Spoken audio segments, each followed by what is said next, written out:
And with us this morning to review the papers are author Emma Wolf and broadcaster and writer Edward Adu. And here they are now. Good morning to the both of you.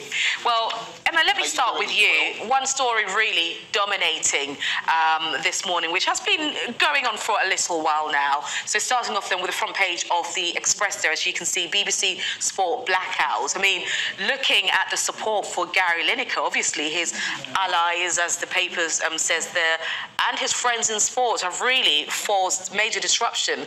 Where do you see this going next? Well, yeah, this was what's been described as a day of anarchy, a blackout. You know, yesterday in the ongoing row, basically, his sports allies, his colleagues and supporters effectively forced football coverage, live coverage on the BBC off air, off TV and radio. Many high-profile presenters and other pundits said they wouldn't participate, they wouldn't present in solidarity with Gary Lineker. So the coverage of football was basically without commentary or presenters. There were frantic meetings held. There were frantic attempts to fill the schedule because obviously it was rather gappy. There are conflicting reports coming out. Some sources are saying that Gary Lineker absolutely stands by what he said and doesn't want to climb down. Others are saying he acknowledges, sources saying he acknowledges that his tweets went too far.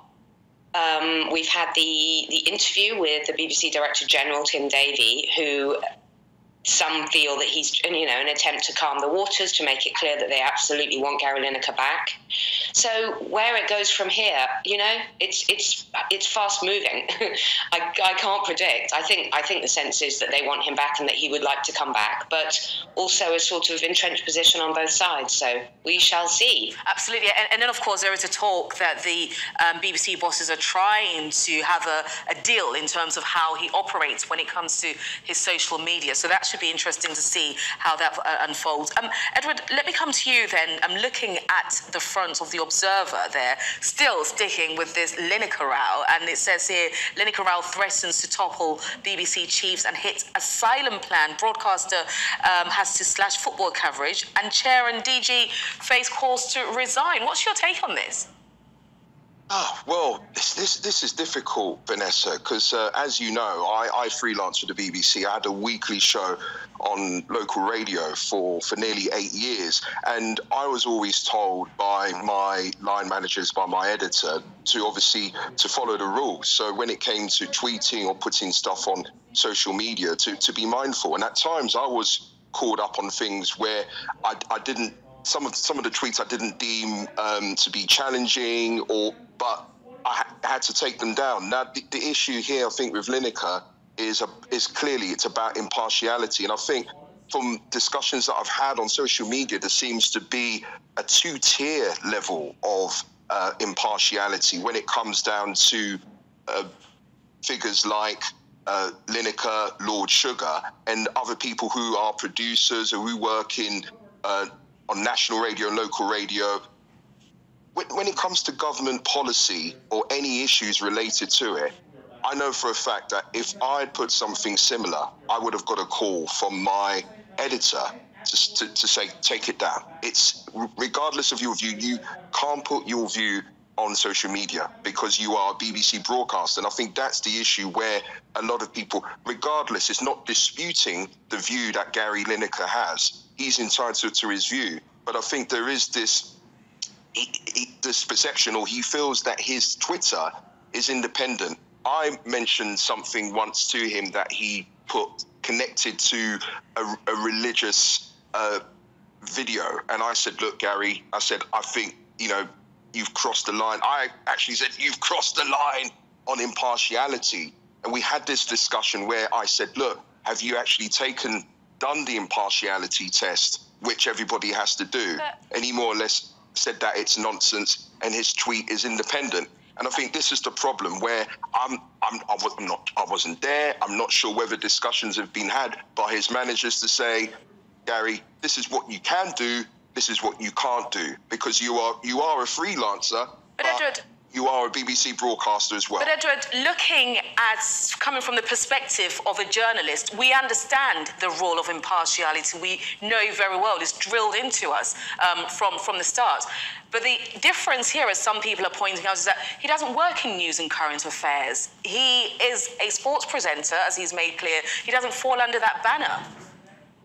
But regardless, it appeals to most people, and I think this is what I'm trying to say. Where it's the confusion, and this is where a discussion may need to be, to be had by Tim Davie and by the board to have a general discussion and say, how do we properly define the term impartiality for the BBC, not just for journalists within news and current affairs, for presenters, and also for sports presenters, so that people don't get confused. And if something like this happens again, and then the BBC will be then grilled for pulling someone aside because they haven't done the job properly, where in fact it's just going along the guidance of impartiality on policy.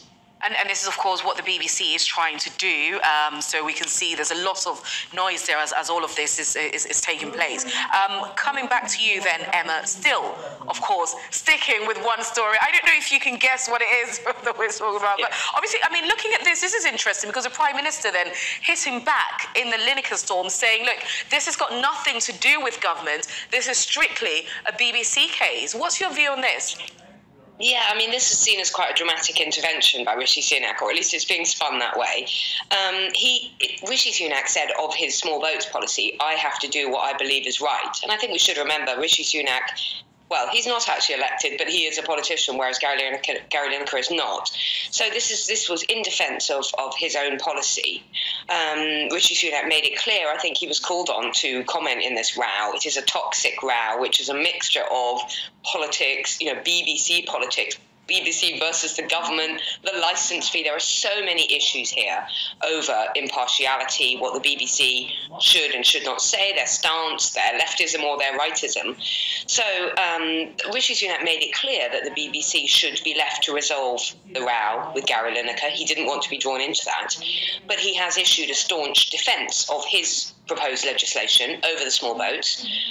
He reminded people that 45,000 people crossed the channel in the last 2 years, and he calls his policy fair, moral and compassionate, which obviously a lot of people and a lot of Lineker supporters would strongly disagree with.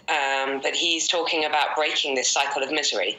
So I think he did need to make some kind of statement, but I think the sense is that he doesn't want to get drawn into the specifics or into the kind of media personality row between the BBC and Gary Lineker. And Emma, it's good to hear you there, just reminding everybody actually what the whole point of the story is. Because actually that's been lost, hasn't it, in all of this row with Gary Lineker. Edward, coming back to you then, looking at the front page of the Mirror there, Lineker, I'll never be silent. So going back to what we discussed before about impartiality at the BBC, he's very much sticking by his guns here. But again, this leads me to think, at the heart of all of this, though, is a duty to the licence fee payers. And we're obviously they're not getting what it is that they're paying for. Well, of course, it's duty to licence fee payers. Every time, when I work at the BBC, I'm always, and obviously being with you guys now on Sky News, as a broadcaster, I'm very mindful of what I say and what I tweet. And I think every broadcaster has to do that. But to kind of be referring or to terms like, you never be silenced, I think it comes down, that conversation has to be had with Tim Davie and the board to say, well, look, this is your role here as a broadcaster, Match of the Day, all the sports coverage that you provide, that you give to us. And listen, there's no doubting Gary Lineker. He's a great broadcaster. He's good at what he does. But I think with this particular government issue, there was a tweet which was posted by the brilliant broadcaster Ros Atkins from the BBC, where Gary talks about the issue concerning asylum seekers. So clearly this is an issue which he's passionate about and he wants to discuss. But when it's connected with the BBC, I'm mindful every time when I'm on the radio, when I'm doing something which is BBC related, I'm mindful what the terms and conditions, what I have to do, and also mindful for the license fee. And I think everyone who works for the BBC has to be mindful as well. And I think that the confusion which is at play here is everybody perceives it to be an independent issue connected to Lineker. Edward, we've just run out of time, but it is very interesting trying to have that balance, isn't it? And that row certainly continuing. Edward and Emma, don't go too far because we'll see you in the next hour, and we'll see you after this break.